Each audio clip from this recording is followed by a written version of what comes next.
Hey there, shapeshifters. It is your girl Zakiya Harris, aka Shapeshifter, aka Oyadolu, coming forth with a message today about what it means to hold the spectrum of our times. We know that we are earth centered people.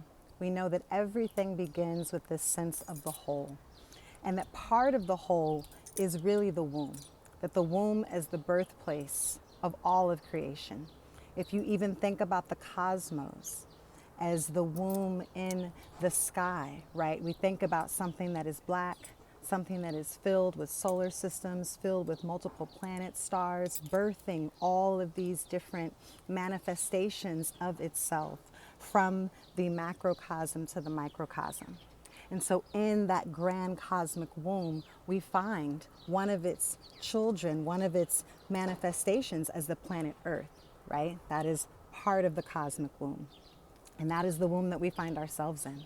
And so we know, just as the earth is part of a cosmic womb, from the macro to the micro, that we also are part of it.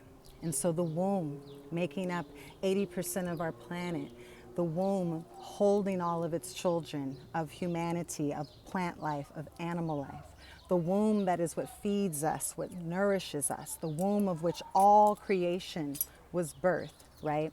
Comes from this sense of having the blueprint, the conditions necessary for all of life to manifest from it. And so, as all of life manifests from the womb then makes up this sense of spectrum that holds the all, right? It holds all things.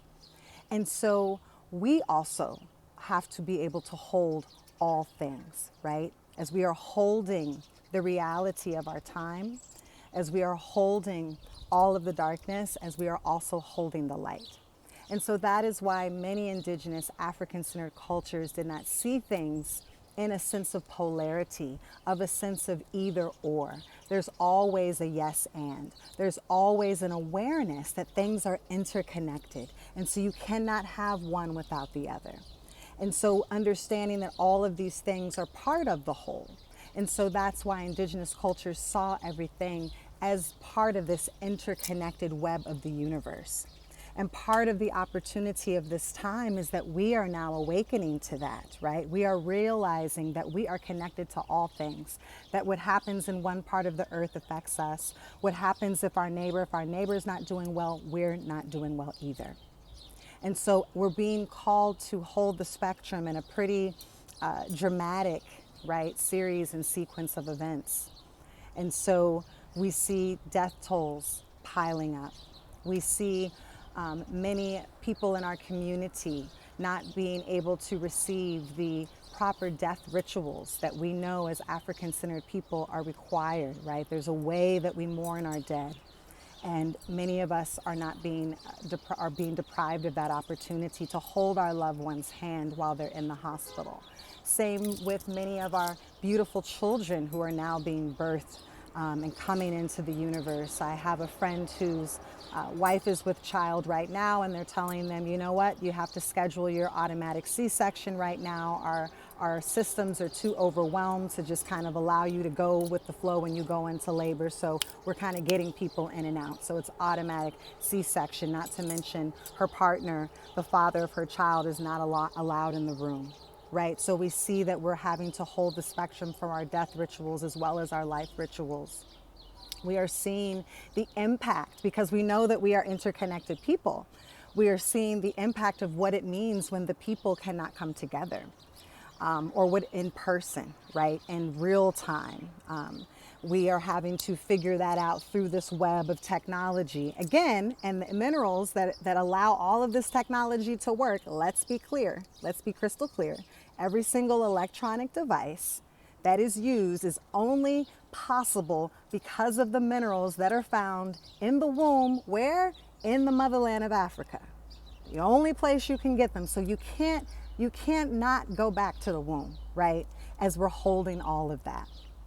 And so we are seeing the impacts on our mental health, on our spiritual health, of how we keep ourselves fortified, of how we what it means to be in isolation, what it means to not be able to touch, to love your loved ones, your parents right now for so many of us. And that is and we're watching the death, right? We're literally watching the death of everything that we knew is no longer.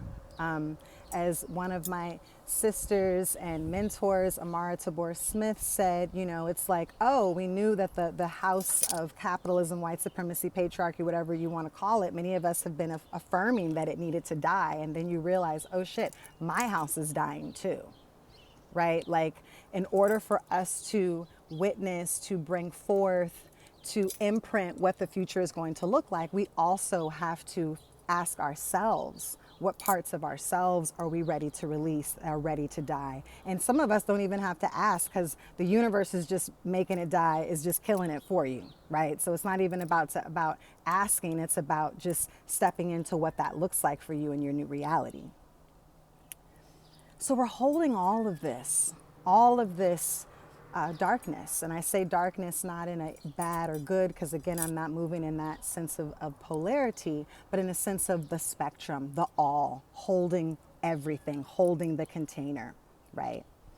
And so as we're holding that, as we're watching our own personal deaths, the houses that we've built in this system of white supremacy, patriarchy, etc., what is there that is ready to die, and what is there that is actually like, I wasn't even part of that system, so I didn't actually fall anywhere, right? Like your spiritual practice, like your wellness practice, like your health. Maybe you already had those things in place, and so now, even though everything else might be crumbling, you still have a foundation that you can call in and stand on. And so also we're seeing all of this light. We're seeing the light of what it means to really go in, to really be quiet, to really have the time to sit with ourselves, to be with our families and our children and those of us who are in our household if we're with other people in a very different way. I know for myself, being here with my 14-year-old daughter, it's just been, we've become so much closer.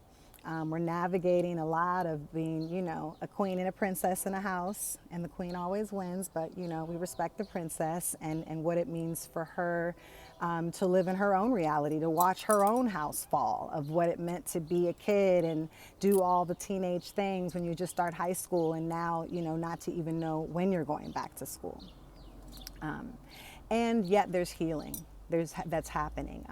One of my other sisters was saying, even though I feel disconnected in the physical sense from many of my loved ones, I actually feel more connected to them than ever, because we're also being called into this light, this other part of the spectrum, about what it feels like to just love deeply and to appreciate and have gratitude in a deeper, much richer, deeper way than we ever were before. When we were running around, our schedules and our calendars were absolutely crazy, and we didn't have the time and space, right? And now it's like, when you talk to your homie, it means something. When you talk to your family members, you like all of these connections, these other conversations that have a chance to move forward.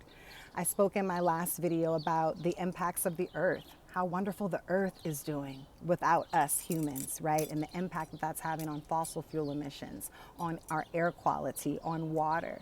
Even people being called into a higher sense of health, right? Understanding that your health truly is your wealth. Knowing that when we're talking about our health, we're talking about our mental health, our physical health, and our spiritual health.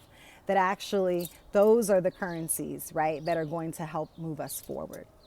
And so I just wanted to acknowledge that we are holding the spectrum.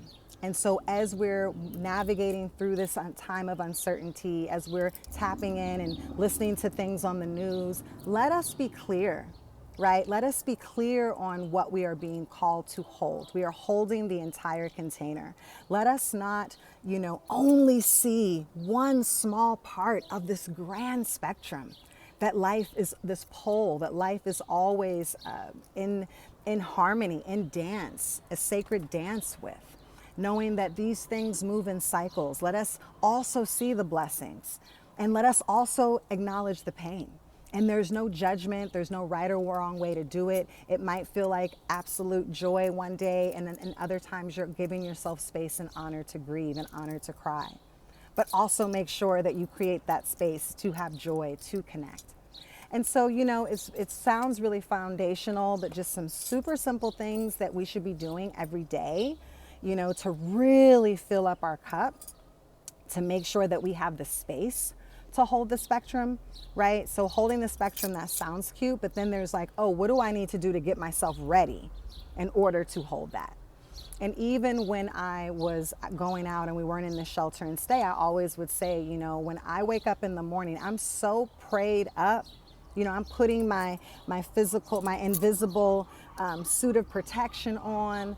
I'm like high frequency, dancing, twerking, doing whatever I need to do to get myself up to a certain vibrational frequency. Because I know that the moment I step out that door, right, pretty much everything coming at me more than likely is going to be some form of spiritual, mental, physical, psychological attack of white supremacy and patriarchy.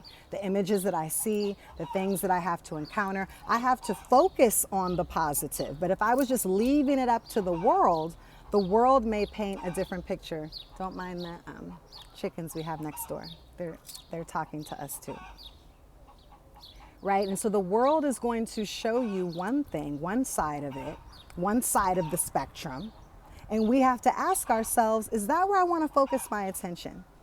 You know, first of all, I think that we should be constantly questioning the news. I think history has proven for African people, for folks of color, that the mainstream media has never been your friend, period. So don't rush to the other side and now think that everything you hear is necessarily accurate. We live in this wonderful informational age of Google, and so do your research, right? Don't just take everything at face value. And so going back to the things that you can do is, you know, starting off with prayer, like really using your ashe lenu, your ability to bring things manifest and to bring things forward with your tongue, with your voice, right? Praying is something to do out loud, as my Baba Sekou Olaje tells us. Praying quietly is called thinking. I always thought praying quietly is called thinking. You're not actually praying, you're just thinking. So, you know, get prayed up. There's a reason why grandmama and big mama and them used to shout, right? So get prayed up, get yourself at the highest frequency, move your body, have some type of physical fitness activity, even if it's yoga or breathing techniques, work your body, get your place to a sweat, not overdo it, but make sure that you're being active. Stay creative, do something for your creative spirit. It doesn't have to be outcome driven or task driven or a finish line. Just do it because it feels good, right? Connect with your people, even if it means virtually. Make sure that every day you're staying connected with somebody, that every day you're moving yourself to go outside, right? That you're moving and activating your body. And be okay knowing that we're holding the spectrum and this is a transition and this too will pass, y'all. But it really comes down to where on the spectrum you want to focus, understanding that you are creating your future today. Every moment, every breath, you are creating your future and your momentum for change. So I hope that spoke to someone out there today. I hope you remember to hold the spectrum within yourself, to get yourself at the vibrational frequency so you can hold the spectrum, to understand that this is all part of our transitional shift. If you want to go deeper in this, I am going to be launching my next round of coaching. It's going to be sliding scale community coaching. You can find more about that link in the bio. That's going to start up next month.